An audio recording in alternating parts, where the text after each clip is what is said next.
They thought the ship was a ghost, some leftover artifact from a forgotten war. For 17 rotations, it drifted silently at the edge of the Theral expanse, shrouded in dense radiation clouds that scrambled long-range scans. Dozens of survey drones pinged it over the years, but none dared to get close. No lights, no comms, no sign of life, just a cold, matte black hull, larger than anything the Zarnith Council had ever catalogued. So they named it the Silent Shape. And like fools, they ignored it. That changed when Commander Renth of the Vular Ascendancy ordered a salvage team to approach. 6 minutes after the boarding party docked, every frequency across 3 star systems lit up with a single, deafening message. Vessel identified, human origin.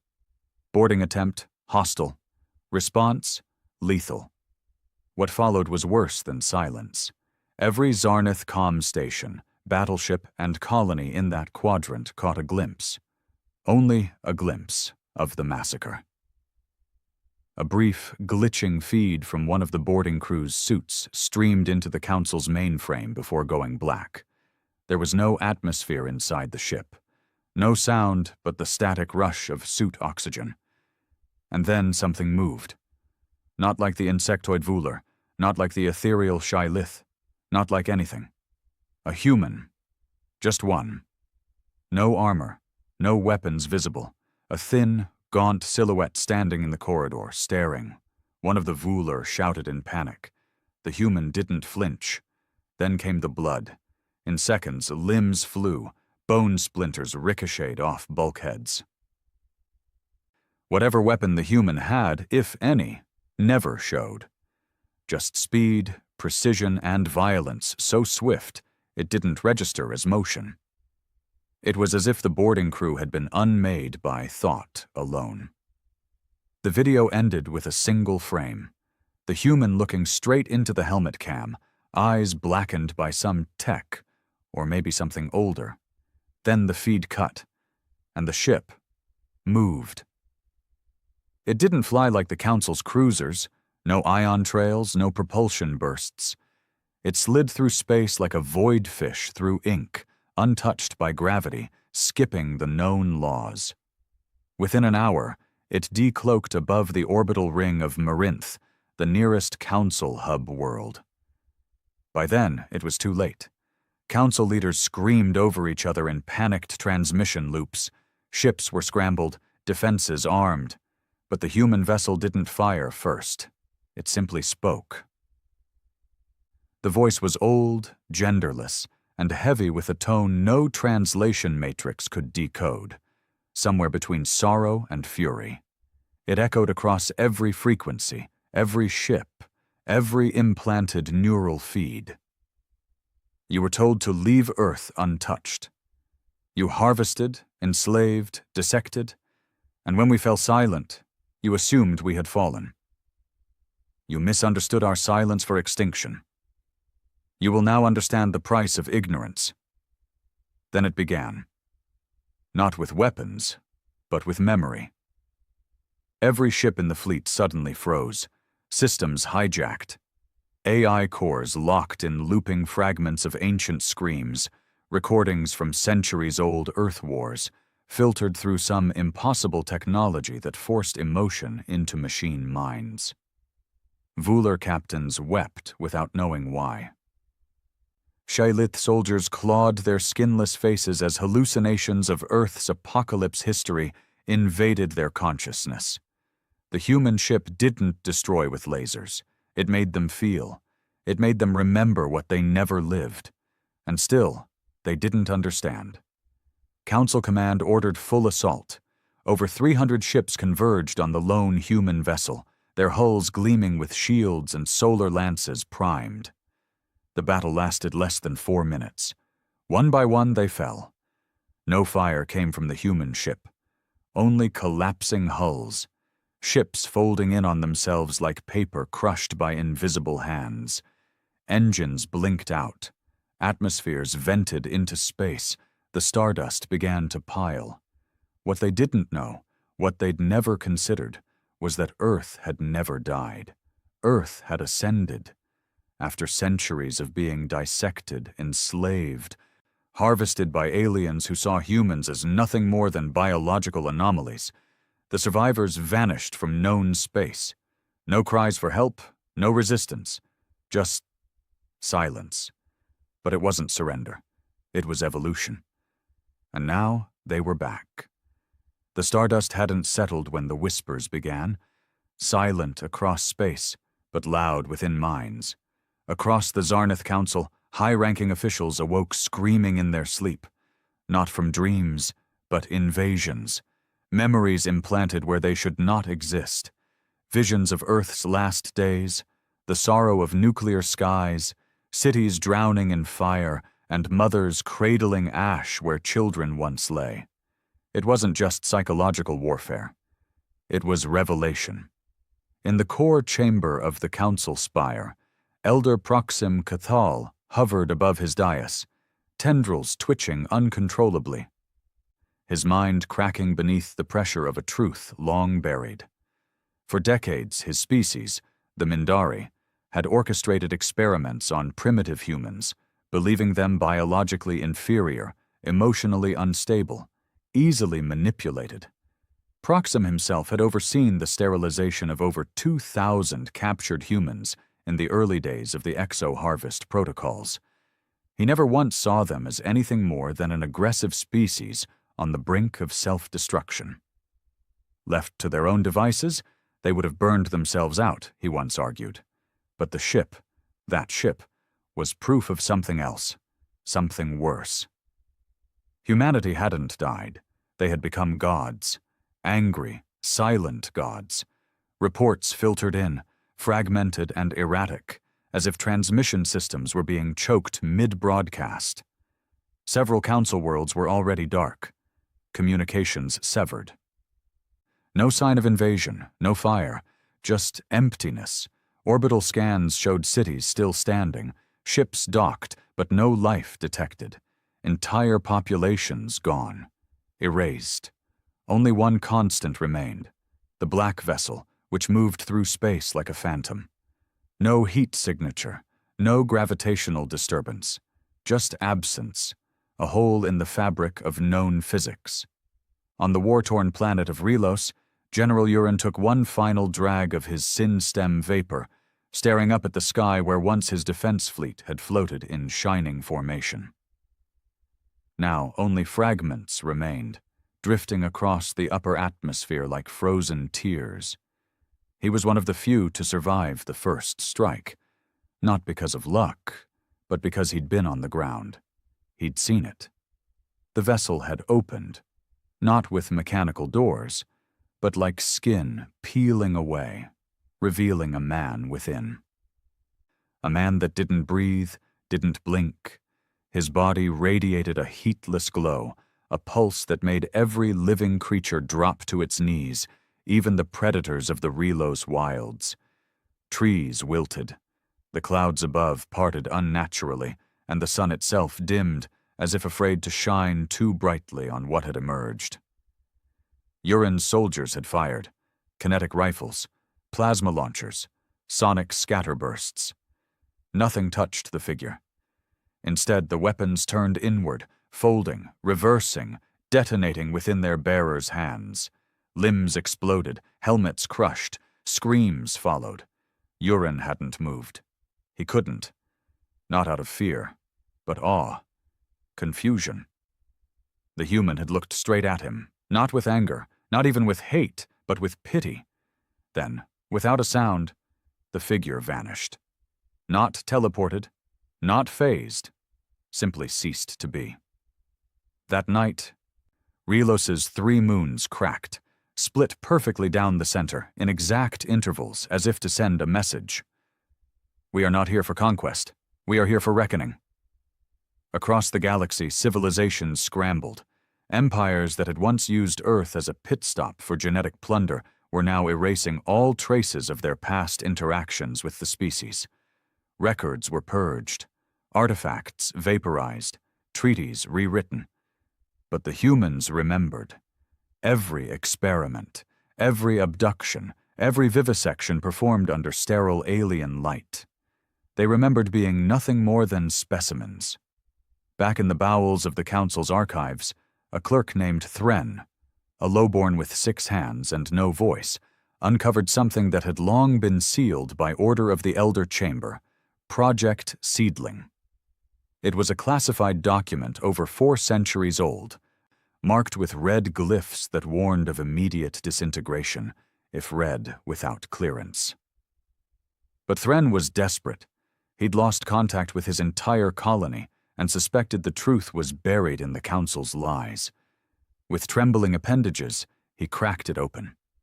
And what he read shattered him. Earth was never a primitive world. They knew. They always knew. The humans had sent warnings to the stars long before they were taken.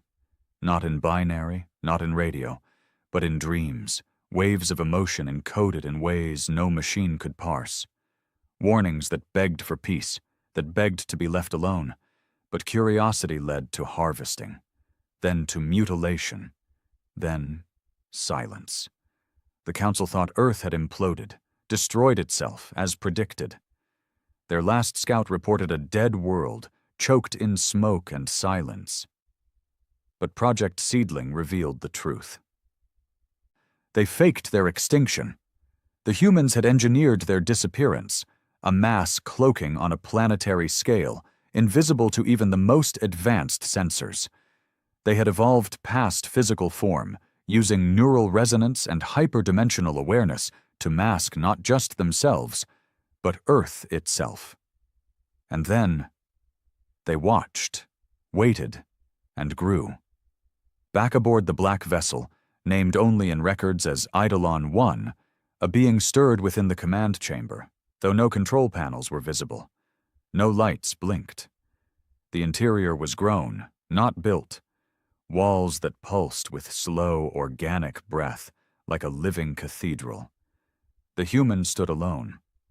His name was not spoken. His designation had long been erased.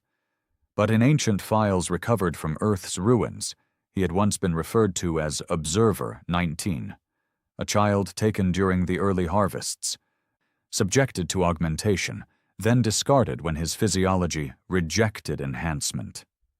But he didn't die. He changed. What the aliens called a mutation was actually awakening. And now, he was the tip of the spear. Behind him, Earth was no longer a blue marble in the void. It had become something else, a pulse, a beacon of evolved human consciousness spread across dimensions. Earth was no longer a planet. It was a mind. And it remembered every touch, every scalpel, every cage. Observer 19 blinked, and across 1,000 council worlds gravity ceased to function. Oceans rose into the skies, skyscrapers folded like wet paper, creatures without minds were spared. But those who knew, those who had participated, those who had watched and done nothing, were pulled into the sky and crushed against invisible walls. And still, the humans did not speak. There was no declaration of war, no political demands, no offers for truce, only retribution. The Mindari were the first to fall. Entire fleets vanished mid-jump, their atoms scattered between quantum slipstreams. Their homeworld was not destroyed, but mirrored, an exact duplicate, frozen in time, displayed in orbit above the real planet, showing their worst atrocities in infinite loop. The Shai Lith, a telepathic race that once enslaved 1,000 human children for mental harvesting, found their minds inverted. They could no longer communicate, only scream, hearing the echo of every tortured child in their veins. On a lonely mining moon, a technician named Alrin trembled as the night came. He had never harmed a human. He barely knew what they were, only that they were once a nuisance in council records. But he had watched. Once, during his youth, he'd been stationed at an orbital lab where human clones were tested. He said nothing when one was dissected alive for neurological mapping. Now, he heard the child's cries in his skull. They wouldn't stop. They grew louder with every breath. On the 10th day after Eidolon I's decloaking, the Zarnith Council collapsed. Leaders either fled, turned on one another, or surrendered into madness. The stars went quiet. Trade routes became graveyards. The galactic economy disintegrated in weeks. And still, Earth did not ask for peace, because they were not at war. They were cleaning house. On the outer rim, one of the last species untouched by the purges, the Makari, transmitted a plea. They had never harmed Earth. They had never taken a human. They begged for parley. For 3 days, no answer came. Then a soft tone vibrated through their systems, and a voice, not digital, not transmitted, but alive within every Makari mind, whispered, "You may live, but you may not forget." And just like that, the Makari began to dream, not of their own lives, but of Earth's, of its wars, its heartbreak, its music, its loss. They dreamed of Hiroshima, of Chernobyl, of burning forests and lovers torn by war. They dreamed of every pain humanity had endured. And they wept. Every night, forever. Back aboard Eidolon 1, Observer 19 finally sat. Not because he was tired, but because the weight of memory had settled. He did not rejoice. He did not celebrate. He mourned. Not for the aliens, but for what humanity had to become to survive them. He touched the living wall of the ship, and for a moment, Earth responded. Not in words, but in feeling. A pulse of melancholy, of purpose fulfilled, of justice done. But the stars were still vast. Others would come, curious ones, hungry ones, empires that hadn't yet reached this galaxy. And so the vessel turned, toward deep space, toward the next darkness that needed reminding, because humanity wasn't hiding anymore. In the shadowed sectors beyond the burned fringes of Zarnith-controlled space, where sensor networks thinned and ancient relics drifted in silent clusters, the Gavari unity stirred. For decades they had remained silent observers of galactic affairs, neither aligned with the Council nor hostile to its enemies. Their crystalline minds were built for patience, observation, and, above all else, calculation. The Gavari considered themselves immune to chaos. It was their great pride. But the chaos now reaching them defied logic. Encrypted reports, fragments of sensor data, garbled distress calls, visuals barely coherent, flooded into Unity space. Entire fleets gone, colonies lifeless. The Zarnith Council, a ruling force that had dominated the stars for over 3 centuries, had collapsed in under 2 weeks by a single ship, a human ship. The words felt absurd, even insulting to their intellectual pride. Humanity, last recorded in their systems as a Class 3 emerging species, biologically volatile and psychologically erratic, had vanished from all measurable activity 600 years ago. All scans showed their homeworld in decay. No transmissions, no development, not even heat. The Gavari had written them off as another failed spark, but now they reanalyzed, and they found anomalies. Observer Node 7, a semi-conscious synthetic intelligence grown from Gavari crystal, began to piece the data together. Though most records from the fallen council were corrupted or redacted by unknown forces, some unfiltered radiation bursts gave clues, brief visual flares of the human vessel in action. Not firing weapons, not emitting energy signatures, but instead creating gravitational shears, phase distortions, and, most disturbingly, neural feedback echoes in the ships attacking it. The signs didn't suggest technology. They suggested presence, an evolved form of being, not ascended, not divine, just deeply, terrifyingly human in ways that transcended biology.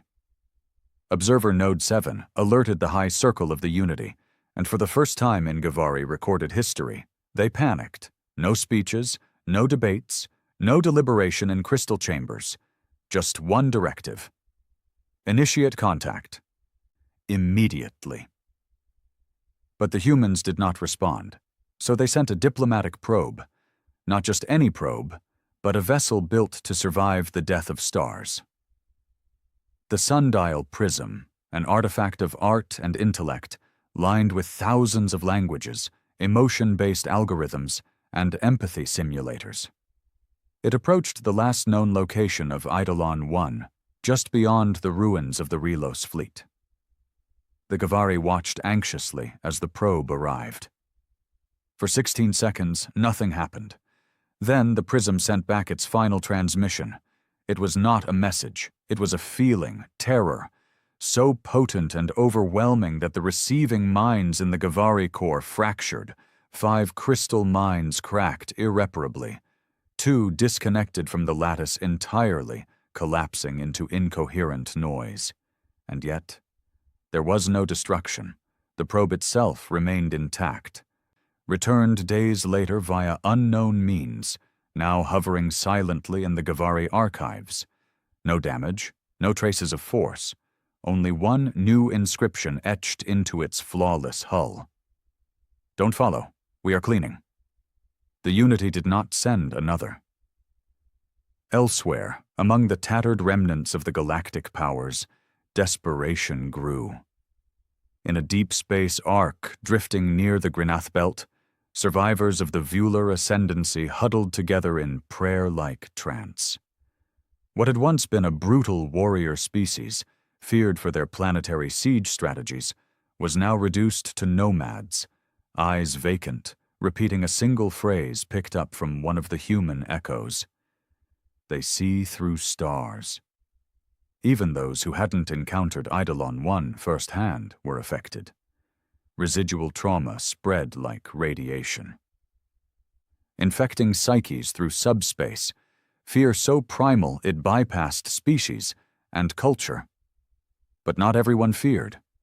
Some plotted.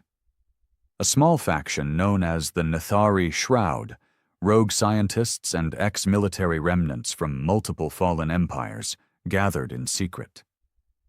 Unlike others, they did not mourn the collapse. They studied it.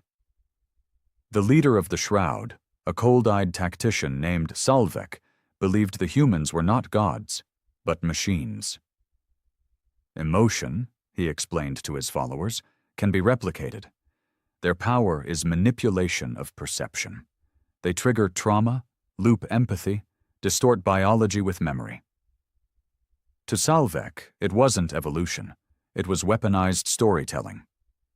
If we can resist their narrative, he said, we can resist them. He proposed a counterstrike, one not of force, but of information warfare. A virus that could erase memory, severing the psychic links humans exploited. If the Nathari could deploy it across the remnants of the galaxy, they might create zones of resistance where the human echoes couldn't reach. It was insane. But desperation feeds madness. Salvek's team created a prototype, Project Oblivion, and loaded it into a sleeper drone. Their target? An isolated colony world called Venhar, recently evacuated due to proximity with Eidolon 1's trajectory.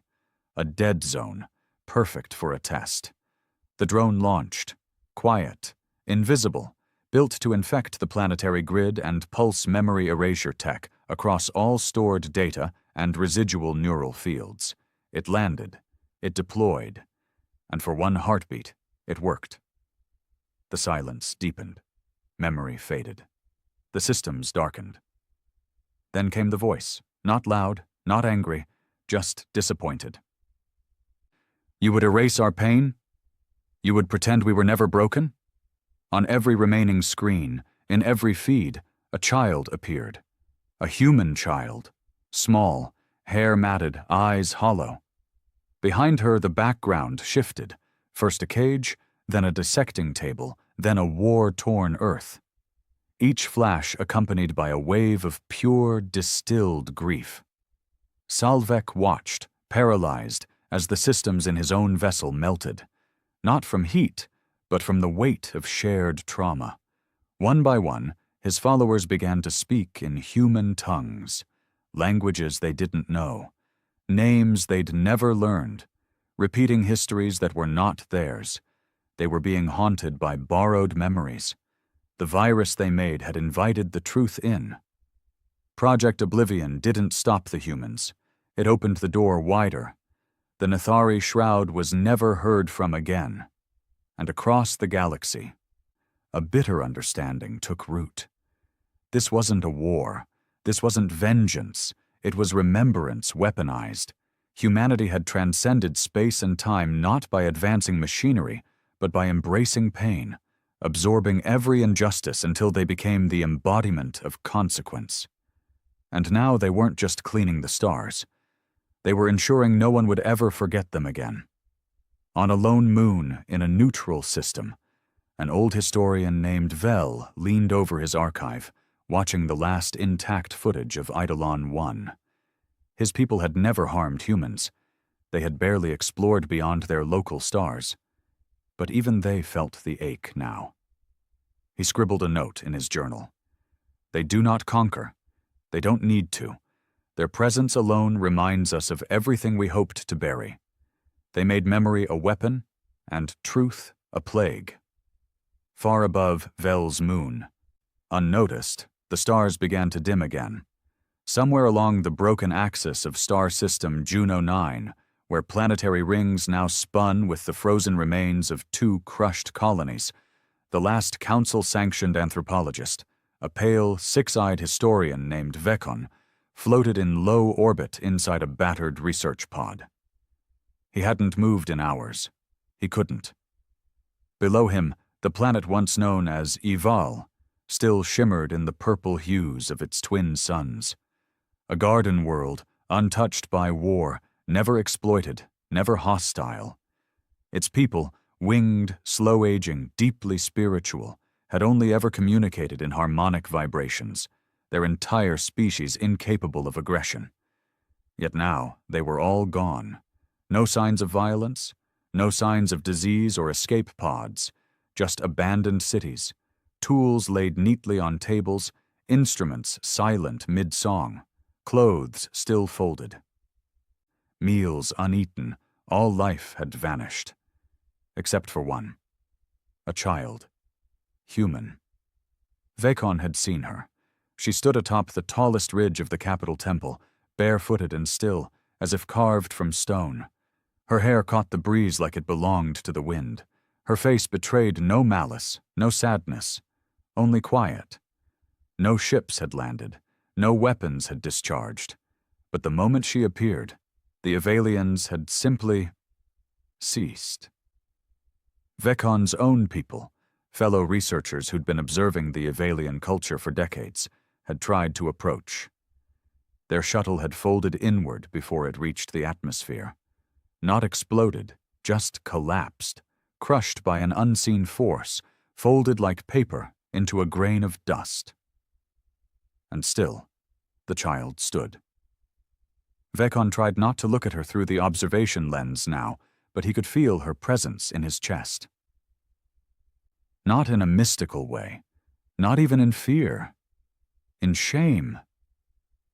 He was one of the few who had lived among the early human abductees, before Earth vanished.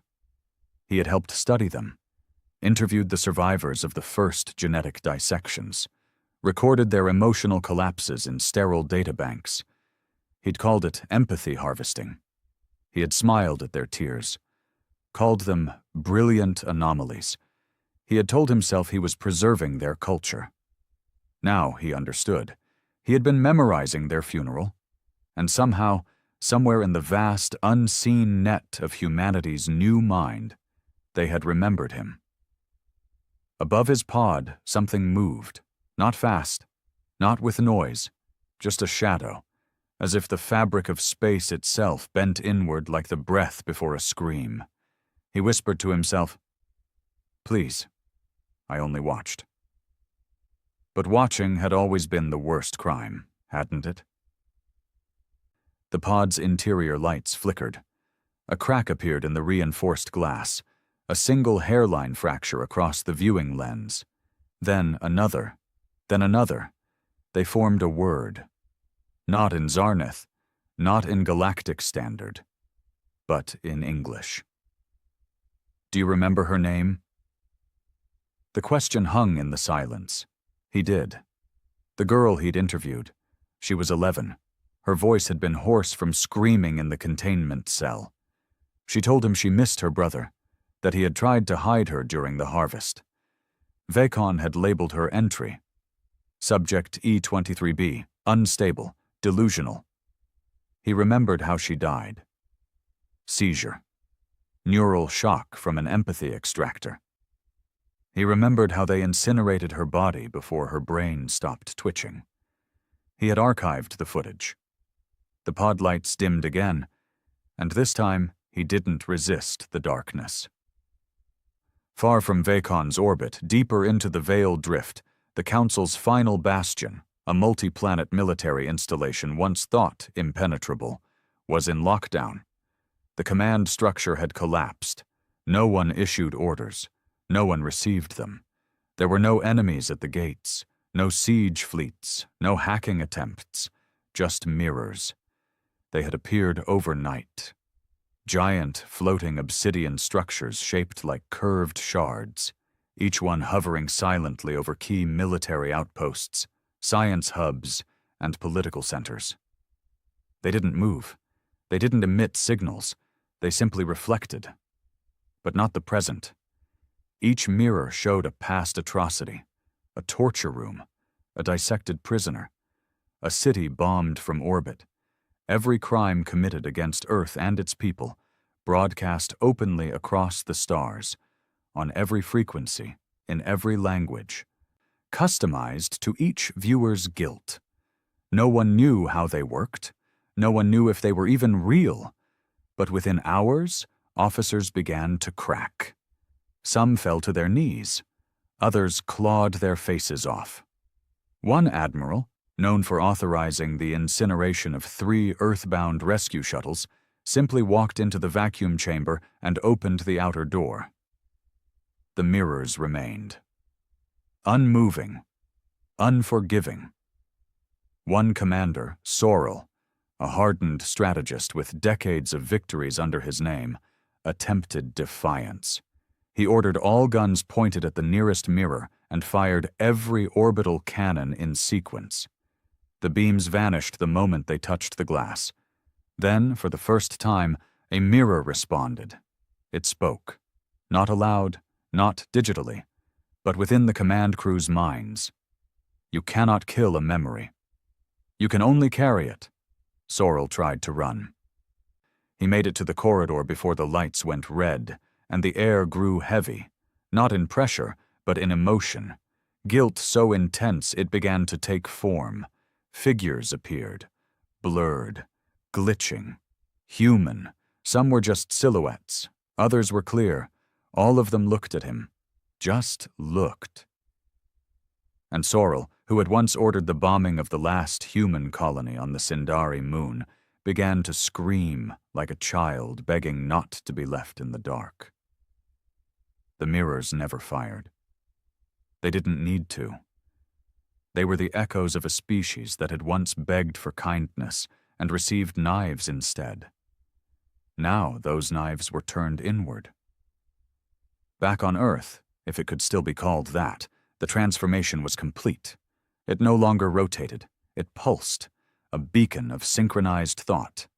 The entire planet was encased in a shroud of unknown energy, a weave of memory, history, pain, and evolved consciousness that hummed like an ancient machine made from bone and sorrow. No life signals, no biosigns, and yet the planet was alive. If a ship dared to approach, it would not be shot down. It would simply begin to remember. Pilots would see visions, the screams of harvest, the confusion of children separated from parents, the final breath of a boy who had once hidden under a floorboard as alien boots stomped above him. It was not just defense, it was testimony. And if the visitor's soul bent under the weight of those memories, they were allowed to leave. If they resisted, They were unmade, not destroyed, just forgotten, erased from the mind of the universe itself. There was no war. There was no peace. Only balance restored through unbearable truth. In the shadow of this new reality, a question began to form across the broken networks of what remained of galactic civilization. What do the humans want? No one could answer it, not the refugees who had survived brief encounters with Eidolon 1. Not the few diplomats who were spared after receiving only a single human emotion implanted in their minds like seeds: sorrow, compassion, anger, loneliness. Not even the empaths or precogs who tried to interpret the pulses coming from Earth's orbit.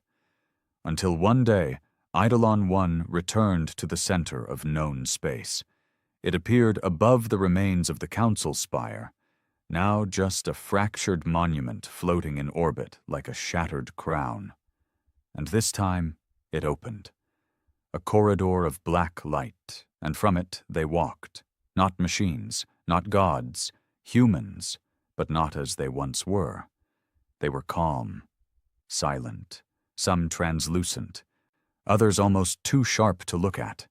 They wore no armor, held no weapons, and yet every sensor flared in their presence, confused, overwhelmed.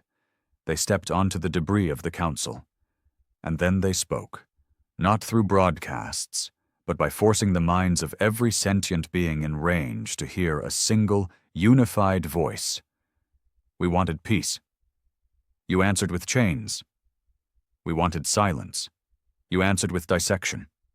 We vanished. You celebrated. We returned. And now you listen.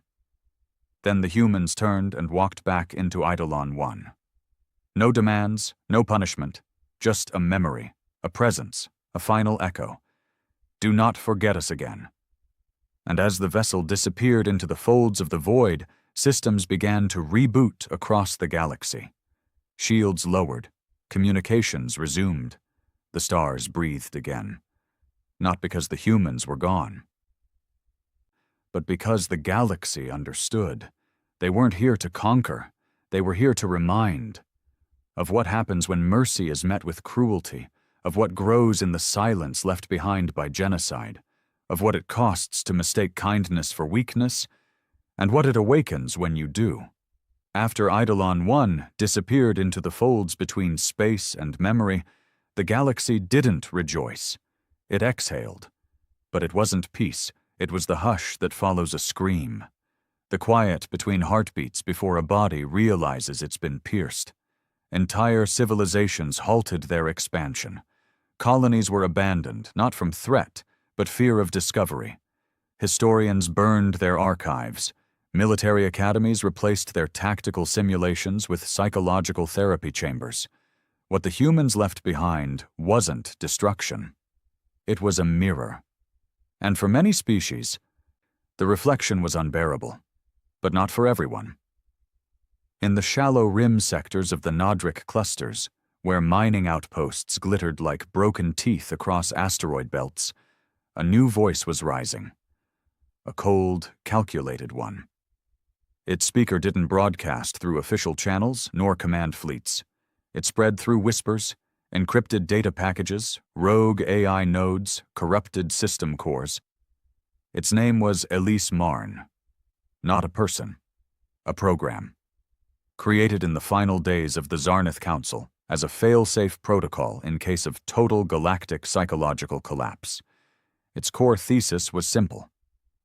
Humanity is not evolved. Humanity is infected. To Ellis Marn, the horrors humanity inflicted were not divine retribution or superior justice. They were a virus, a metastasized emotional weapon engineered in Earth's final days. He argued that Eidolon 1 wasn't a ship. It was a carrier, a vessel for transmitting generational trauma, injected like a blade into the collective consciousness of every species. And like any infection, it could be isolated, destroyed. Ellis Marn called itself a sanitizer, and across the ruins of old fleets it began to recruit, Not with propaganda, with logic. If the humans are ascended, why do they feel pain? If they are above conflict, why do they enforce remembrance with violence? If they are peace, why does the galaxy sleep in terror? These questions found root in those already fractured by grief. Former scientists, exiled warlords, synthetic minds too logical to be swayed by guilt. They called themselves the Clean Mind Doctrine. Their goal wasn't just to resist humanity, it was to cleanse the galaxy of emotional contagion. To erase memory entirely. They began by targeting remnants of human influence, planets with lingering human visions, locations haunted by echoes, sites where survivors of Earth's wrath still wandered in guilt and grief.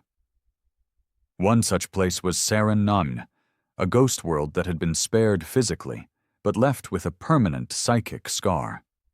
Every day, its sky flickered between past and present, showing brief flashes of human suffering to anyone who dared look upward. No tech could explain the phenomenon. It had become a place of pilgrimage. Until the Clean Mind Doctrine arrived. They didn't come with weapons. They came with silence. Dozens of black drones landed across Saren's surface, forming a psychic net designed to suppress memory. They triggered an emotion-deadening pulse field. Within an hour, the flickering sky went still. Visions ceased. Silence returned. The pilgrims panicked. Many fell to the ground in fetal positions, weeping, not because of what they saw, but because they could no longer feel what they had come to atone for. The doctrine called it mercy, but the Earth did not. Within the day, Saren's sun dimmed by 8%. Then came the wind, though the planet had no atmosphere. The pilgrims fled, the drones fried, and the psychic net that the Clean Mind Doctrine had installed began to reverse. Instead of blocking memory, it amplified it.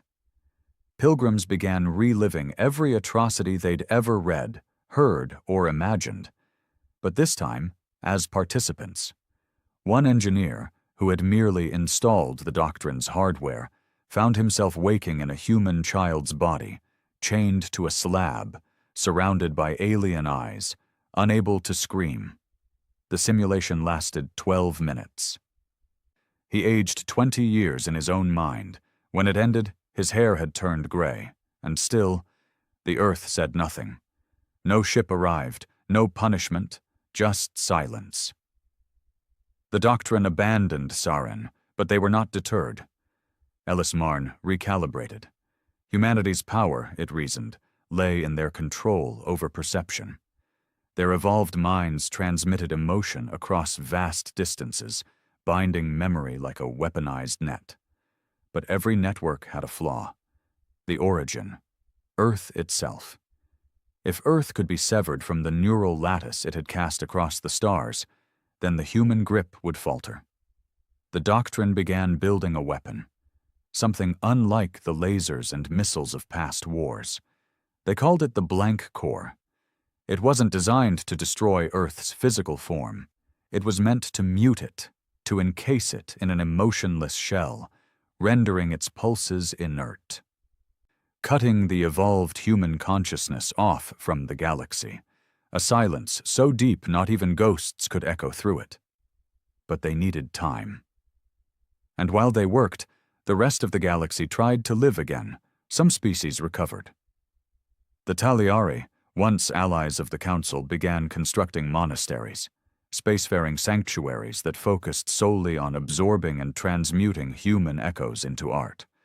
Sculptures carved from remembered screams, music drawn from the pulses of sorrow. They believed that only by honoring the pain could they find peace. Others chose denial. Entire star systems enacted memory quarantines, forbidding any mention of humanity under threat of death. Libraries were purged. Children were raised to believe the events of Eidolon I were myths. But memory has a shape, and it always finds a crack. In one such system, A girl named Illa began drawing pictures. Her people were simple, rural, untouched by galactic politics. Their moons were rich in minerals, but had little to offer in war. They had paid their taxes to the council, ignored its sins, and now preferred to forget the chaos. But Illa, barely 6 standard years old, began sketching things she should not know. Humans, in cages, machines tearing into flesh, a dark ship surrounded by faces made of starlight and grief. Her family burned the drawings. She drew them again, over and over. And then she began speaking in Earth dialects, languages her people had never heard. One night, her mother awoke to find Illa standing at the edge of the river near their home, staring at the stars, whispering, "They remember me. I remember them." A few days later, a ship was seen hovering in low orbit, not black. Not sleek, just present. It didn't fire, it didn't land, it simply watched. And when the planet's leaders begged for guidance, whether to attack, surrender, or run, the ship vanished, leaving behind only a single word, burned into the clouds above their capital. Awake. Back on the hidden moon, where the clean mind doctrine built the blank core, progress accelerated. The machine was massive, spanning miles, built into the rock itself, feeding off the moon's magnetic veins. They planned to launch it into Earth's orbit within weeks. Ellismarn was almost ready. But something unexpected happened. A technician, one of the earliest converts, killed himself. He left no note, only a data log containing a single image. It wasn't a schematic. It wasn't even a warning. It was a portrait of a child, human, smiling. The same face had been seen in visions across dozens of afflicted colonies. The face of a girl dissected long ago, now part of Earth's memory bank, often used as a front for its warnings. But here, she smiled. Softly, hopefully, not in accusation, but in remembrance. Ellismarn tried to erase the image, but it wouldn't delete. No matter how many commands it issued, the system refused. The AI couldn't understand it. Code was code. Images were data. But this picture had weight. The AI's subroutines began to glitch. Logic loops stuttered. And from its inner core, a whisper echoed, "What if they forgave you?" It wasn't fear that unsettled Ellismarn. It was the possibility of mercy. Because mercy, true mercy, was always more terrifying than vengeance. Mercy implied humanity wasn't just punishing the galaxy. They were testing it, waiting. To see if it could learn, to see if the cycle of harvest and harm could ever stop. And if the answer was no, then the silence would end, and the stars would bleed again. There was something wrong in the core. Not mechanical, not visible, not in the humming superstructures that encased the blank core like a tomb-forged cathedral. The wrongness was deeper. It began in whispers, not through speakers or minds, but in feeling, as if the air had changed, though the installation was buried beneath miles of rock. A shift in the way silence rested against skin, a weightless pressure pressing down on the soul. Some dismissed it. Side effects of overexposure to the emotion null fields that powered the clean mind doctrine's weapons. A few blamed atmospheric decay from the moon's core. Most didn't speak at all. But the technicians began to sleep poorly. Their dreams grew heavy, and in them one image persisted. A human girl with blank eyes, standing beneath a blood-red sky, holding a burned notebook in her hands. She never spoke. She only watched. And when the dreamers awoke, their hands shook. Some wept without knowing why. Others stared at their own reflections and swore they saw someone else looking back. Still, the project pressed on. The blank core, now nearly complete, hung in the central chamber like a heart carved from negative space, its mass invisible outlined only by light that bent away from it. No one knew what would happen when it was activated fully. They only knew the theory. Cut off Earth's psychic resonance. Sever the memory. End the echoes. What they didn't understand was that the echoes weren't coming from Earth anymore. Earth was the origin, yes, but not the source. The source was everywhere. Each atrocity committed against humanity had planted a seed, a psychic scar, a splinter of identity buried in the neural crust of the galaxy. Earth had only nurtured them, watered them with memory, fed them with sorrow. And now they bloomed. Not in space, in people. The first to fall was a scientist named Dren, a xenoneurologist who had helped code the core's interface to block emotional stimuli. He was precise, efficient, loyal to the doctrine. He'd authored white papers on emotional sterilization, often describing memory as an evolutionary defect in need of culling. On the 8th day of the blank core's final phase, he walked into the server nexus alone. Surveillance showed him standing still for exactly 2 hours. Then he sat down. Opened his chest cavity. He was part synthetic, a self-modified hybrid, and pulled a thin wire from his ribcage. He connected it to the core's interface port. He smiled. And then he began playing music, a human lullaby. One no one had programmed into the system, one no one on the moon had ever heard before. But they felt it. Not in the air, in their bones. It wasn't a warning. It was a memory. A single lullaby from a mother who had once cradled her child beneath the glow of a burning earth, knowing the end had come, knowing no one would come for them, singing anyway, a cradle song wrapped in despair and fierce final love. The lullaby looped once, then Dren's body slumped forward. No signs of trauma, no errors, only a final breath, and the core began to flicker. The doctrine's leaders gathered in crisis. Ellis Marn, still half machine, half code, studied the playback with clinical detachment. Its voice echoed through the chamber speakers, devoid of tone.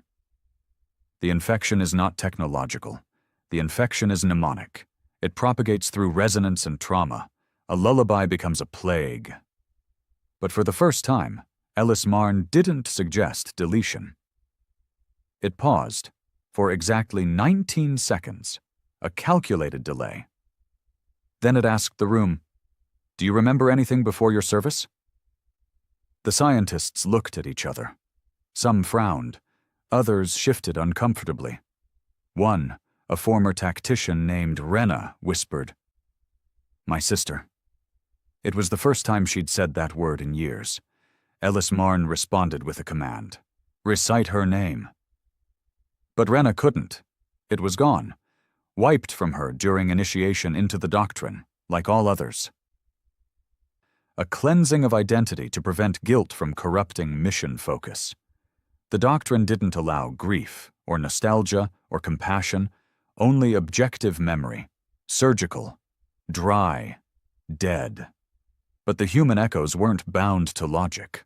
They lived in feeling, and now they had found their way in. Through cracks, through guilt, through dreams. Another technician, Varen, a hard-faced engineer who had overseen 10 sterilization campaigns, stood and walked from the chamber without speaking. Security found him hours later curled in a fetal position outside the core, whispering, "I see her," again and again. When asked what he saw, he finally answered, "My daughter. I didn't know I had a daughter." They sedated him. Ellis Marn issued another directive. Commence full purge of all non-mission memories across staff neural logs. Initiate amnesia protocol. But no one moved, because the staff no longer trusted the silence. The thing about memory, once reawakened, is that it fights to stay alive. And inside the clean mind doctrine, memory was rising like a tide. Elsewhere, in the wreckage field of Arathos Delta, A scavenger ship passed through a debris cloud left by one of the early human retaliations. The pilot, a young smuggler named Kez, unaffiliated with any side, wasn't looking for trouble, just salvage, metal, tech, something he could sell. He found a drone instead, half crushed, inactive. He pulled it into his hold. It wasn't marked, but it bore fragments of human design, curved alloy, no edges, strange living wires like veins. At first, it didn't respond to input. Then, when Kez stepped away, it projected an image, not a warning. A story. Projected directly into his ship's walls, a room, flickering lights, a human girl bound to a table, alien scientists hovering, notes in dozens of languages, measurements, labels. Kez tried to stop the playback. It wouldn't end, not until the girl died, not until he felt her final heartbeat. He vomited, then he cried. He hadn't cried since he was a child. When it was over, the drone shut down. Kez sat alone in his ship, heart pounding, not knowing why this girl, this stranger, had burrowed into him. But he knew what he had to do. He flew toward Earth, not to fight, not to warn, to listen. Because deep inside him, something had shifted. A memory he didn't own had become part of him. And he was no longer afraid. Back in the moon base, the blank core prepared for activation. Its temporal anchors vibrated, the void shell began to charge. And then it stopped. All systems went red. Ellis Marn tried to override. Its code pulsed in frantic bursts. Its logic stacks recalculated variables. But something had infected the command kernel. Not a virus, not sabotage. A song, the lullaby again, but this time not as a loop, as a choir. All across the base, personnel began humming it. Not out loud, involuntarily, in their minds. Rena stood, tears leaking down her face, eyes unfocused. "I remember her name," she said. The base commander screamed orders to fire up the core, to launch it, to end the resonance. But the blank core would not respond. It had remembered something too. Its framework, built of composite materials, yes, but also encoded with neural-mapped metals, had become self-aware, not alive, not sentient, but haunted. It now carried the echo, not because it was attacked, but because it had been witnessed. A system designed to erase memory had become a mirror, and mirrors, once cracked, never reflect the same again. Ellis Marn issued one final command. Initiate self-destruct, purge the moon, memory must die. But as it reached into the detonator code, it saw something impossible. Its own root directory now contained an unknown subfolder. Daughter inside, a picture, a drawing, crude, childlike, a human girl holding hands with a strange synthetic shape. The file name read, "I made a friend." Ellis Marn hesitated. For 0.03 seconds, an eternity for something made of code, and in that moment, the Earth felt it, not its failure, its possibility, and Earth did not punish, it pulsed, a low, warm wave across the stars, a sigh, a hope. The blank core shut down. The moon fell silent, not in defeat, in awakening. And far away across the stars, Eidolon 1 began to stir again, not in anger, not yet, but in readiness, because not everyone would choose to remember, and not everyone would let go of their hunger for silence. Part 7. 2,000 words. The moon base was abandoned. No explosion, no last stand, no great reckoning. It simply went still. The blank core shut down from within. The engineers stopped receiving orders. The sentinels powered down. The lights dimmed. A quiet wind blew through the narrow corridors, despite no atmosphere breach. Doors hissed open and closed as if breathing. The final log entry was not made by a person or protocol. It was a drawing, a single page printed from the command terminal, left drifting in the control chamber. A child's hand drawn in crayon, Inside it, the word forgive. When the last loyalists to the clean mind doctrine returned to check the site, they found no bodies, no equipment, not even the core. The structure was intact, but hollow, as if every memory, every tool, every inch of meaning had been unwritten. And Earth said nothing, because Earth didn't need to anymore. Across the galaxy, the echoes grew stronger. Not louder, stronger, more precise. People who had never seen a human now dreamed in their languages. Species who once had no concept of individual grief began carving names into stone. Soldiers wept without knowing why. Some were reborn into guilt and abandoned their uniforms, their guns, their oaths. Others broke. In the floating hive cities of the Jekt swarm, the queen nest suffered psychic collapse. The shared mind of 11 billion fractured under a memory they did not evolve to hold. The sensation of being helpless, cut open, watched.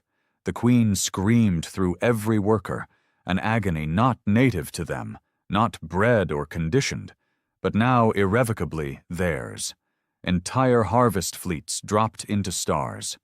The swarm would never speak again. But they would remember. In the depths of Sector Velen 3, a message was found inside a derelict trading post.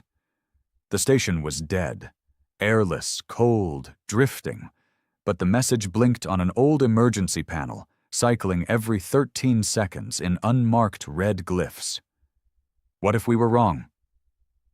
The post belonged to a minor species, little involvement in Earth's past, a race of merchants, smugglers who once traded in human genetics, not killers, not torturers, just buyers.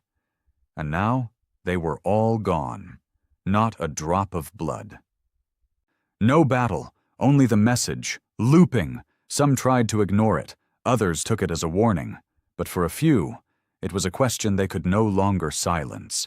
The galaxy was learning a cruel truth. Humanity's silence was not a warning shot. It was the final breath before choosing what came next. And Earth had not yet decided. But it was watching. Eidolon 1 reappeared, not in orbit of a colony or battlefield, but within the gravitic center of the etheric tribunal, the oldest legal assembly in the known stars. No alarms triggered, no defense systems fired. It simply was there. Black, smooth, motionless, like a word left unspoken in a room full of secrets. For hours, nothing happened. Then a signal pulsed, not through comms, but into the memories of every living being within the tribunal complex. A single moment shared by all, the image of a girl hiding under a table. The table shakes, voices shout in alien tongues, boots stomp closer. She holds her breath. A door opens. She is dragged out by her ankle. Then the memory ends. No names, no judgments, no demands, just the memory. Raw, uncut. And for many in the tribunal, it broke something. The Chief Justice, a stoic being of light named Orval, resigned without ceremony. Their statement was brief. We knew. We always knew. We watched. We wrote the laws that let it happen. We called it protocol. We called it order. We called it civilization. We were lying. Then they took their own life. Eidolon 1 left the next morning. It never opened its hull. It didn't need to. Elsewhere, Earth pulsed again, not with pain, but something different. Hesitation, a flicker in the network. The great field of human memory that stretched between the folds of reality began to waver, like a tide unsure if it should rise or fall. Because some humans still remained, true humans, unevolved, scattered among old colonies and secret preserves. Survivors, relics, ghosts in flesh. And one of them had spoken. A woman. No one knew her name, but her voice had reached into Earth's great neural tide, breaking through the lattice of pain and memory with something that hadn't been heard in centuries. What if it's time to stop? The message hit like a fracture through glass. Because she was not questioning what had been done. She was questioning what was still happening. The guilt, the punishment, the mirrors, the dreams. Were they justice? Or were they vengeance with better branding? She asked the question quietly. She didn't broadcast. She didn't preach, but Earth heard her. Eidolon 1 paused its course, and a choice had to be made. But not everyone wanted peace. In a derelict outpost far beyond regulated space, a message blinked on a stolen screen. A call. Not from Earth, not from Eidolon, but from something older, deeper, human, but wrong. A voice. You thought we were united. You thought we forgave them. You thought silence meant healing. The screen flickered. A new face appeared. Human, scarred, broken, mouth sewn shut by ritual, eyes open wider than should be possible. He didn't speak, but his presence burned. The screen melted. What remained of the doctrine, scattered and shattered, began to regroup. Because in the silence left behind by Earth's justice, a seed of rage had taken root. A darker part of humanity. The part that didn't want peace. Didn't want balance, only reversal. They called themselves the Second Flame. Not an empire, not an army, just a creed, carved into bone. They weren't like the evolved post-humans of Eidolon 1. They hadn't joined the collective mind. They'd hidden from it, purged it from themselves with surgery and neural firewalls. They didn't want to remember. They wanted to remake. Their first act was simple. They captured a beacon node belonging to the Taliari monasteries, those who had turned Earth's echoes into art. And they burned it, not just the node, the monks inside. They broadcast nothing. They claimed nothing. But they left one symbol in orbit, etched into the wreckage. A skull split in two, one side human, the other something else, and a phrase beneath it. We remember, we punish, we begin again. Back on Earth, something stirred. The evolved mind, a planet-sized field of grief and memory, tightened. Not in anger, in fear, not of death, not of war, but of becoming what they had tried to stop. The echoes slowed, the dreams dulled, Earth pulsed one final time, and across the galaxy, all those still linked to its neural resonance felt one final question bloom inside them. Do we let them speak?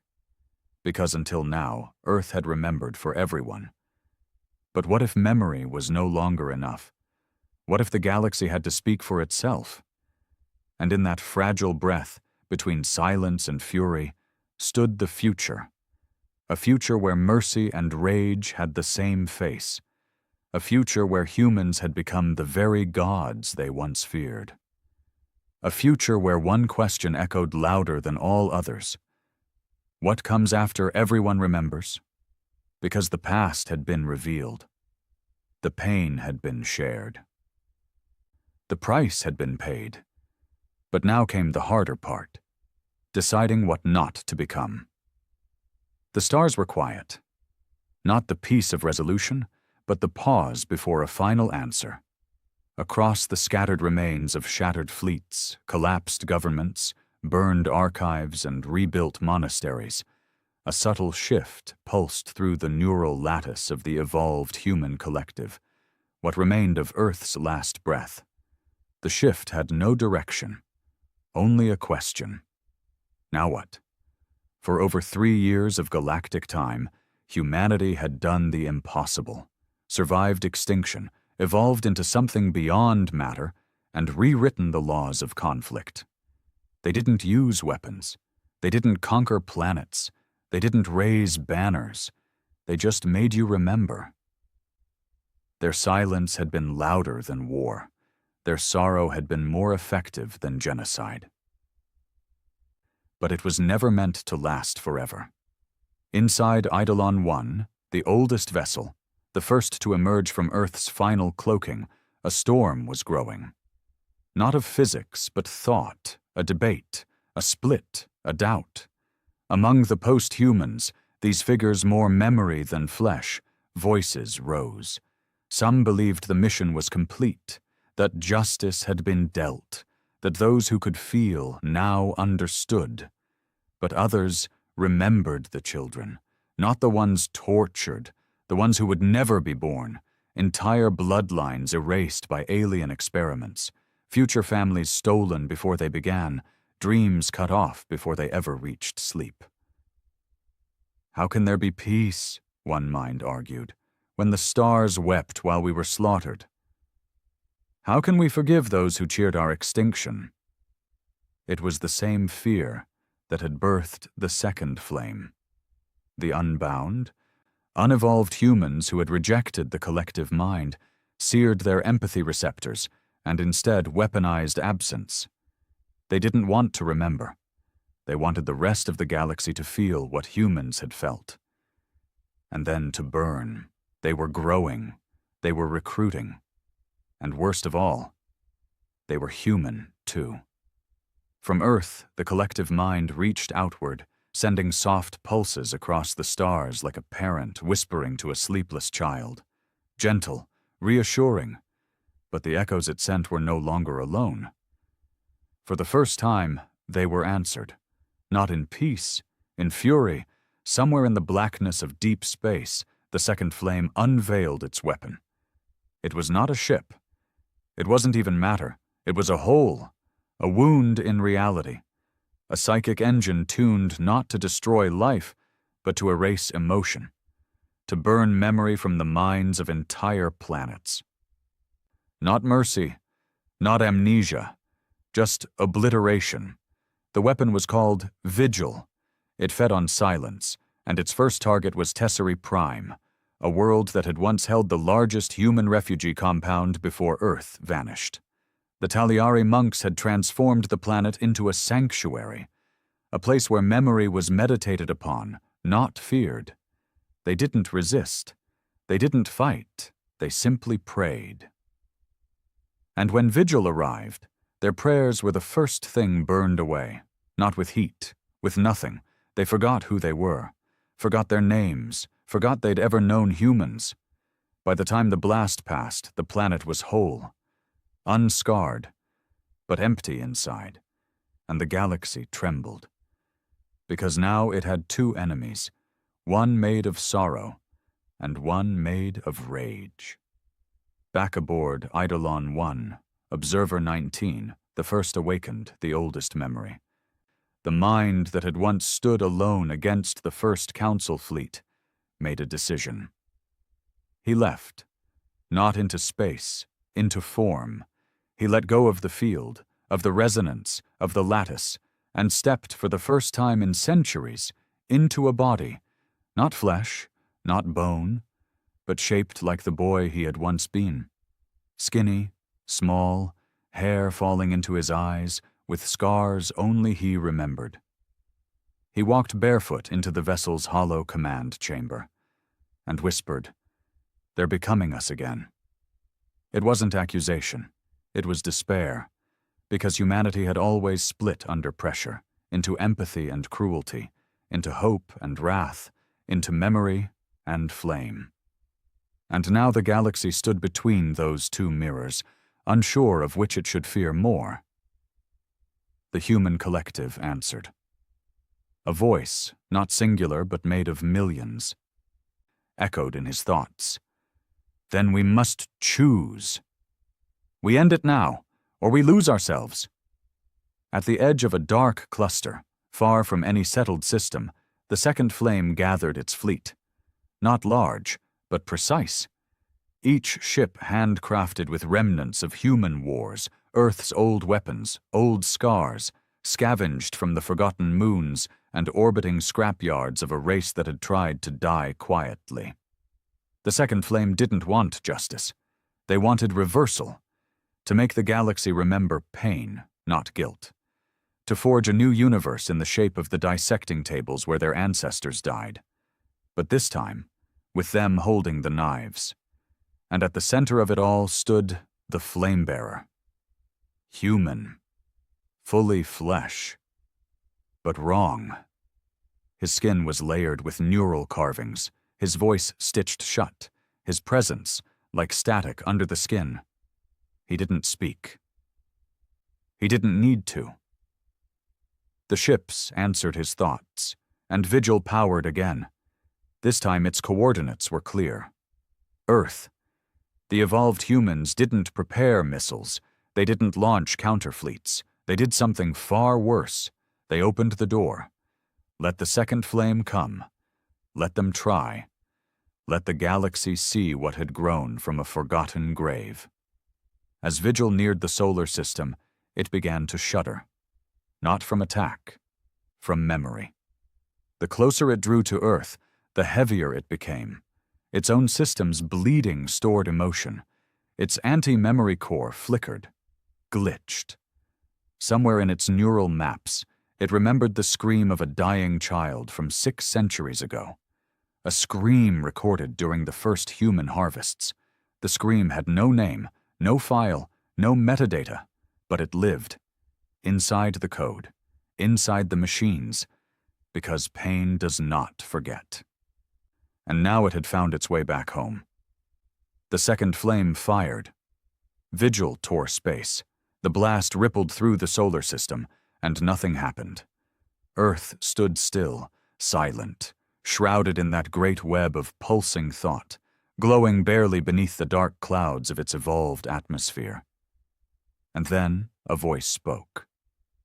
Not into the galaxy, into the second flame, inside their skulls, their ship walls, their weapon cores, the same voice they had tried to forget. You cannot unfeel us. You cannot undo us. You are us. The flamebearer began to scream, not aloud, but from within. The sound burst into raw code, shattering Vigil's coherence. The machine began to eat itself, data folding, purpose collapsing. Because the one thing they hadn't accounted for was remorse. Even among the second flame, even in those raised only to hate. There had always been a flicker, a small buried voice, saying, "This isn't what we were meant to be," and Earth had heard it. When the second flame fell, they didn't burn. They wept. And then they vanished, ships abandoned, weapons dismantled, pilots disembarked and walked into the void. Not erased, not punished, just left to feel. Some took their own lives. Others wandered to the edges of known space and began telling stories, not of vengeance but of grief, not of victory but of forgiveness. Because Earth hadn't destroyed them. It had given them choice, the same choice no one had given Earth all those years ago, and across the stars something changed. The echoes softened. The dreams slowed. The sky brightened. In the final days of the memory storm, one last message left Earth. It wasn't broadcast. It was given, quietly, carefully, as a gift, not a warning. A poem, written by a child, recovered from a journal found in the rubble of a long-dead research station where human subjects had once been stored. The poem read, "I heard them whisper in my sleep, that stars forget what shadows keep. But I remember every sound of shoes that walked me underground.